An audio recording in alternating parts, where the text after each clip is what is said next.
In this video, I will show you how to change permalink in WordPress. Let's get started. So to do that, scroll on the very bottom until you can see in here the option for settings. Now scroll until you can see this permalinks and then click on that.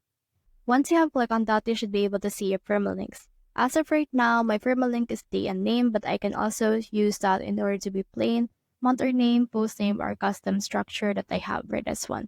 So it totally depends on you what you want to do for this particular thing. Another thing that you can do in order to change your permalink, depending on your page, is to head over to your pages and click on all pages you have on your page. Now, in this one, let's, for example, try to view this about page. Let's click on this view right here. Then as you can see, the actual permalink is this /about/. So what we can do is we can click on this edit page right here, or we can also click on this customize. Once you have clicked on this customize icon, we should be able to see in here the block editor of WordPress as well. So for this one, we have in here our left sidebar again. Now we can see in here these options as well. So let's click on this homepage settings. You can see in here the blog archive and all of these things as well. So we can change up few more things as well on this one.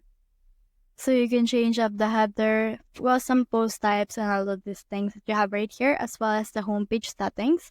And it will actually help you change up the permalink that you have on this particular page. So that's the whole process. If you have found this video helpful, simply leave a like, below, or subscribe because it helps reach more people. See you soon.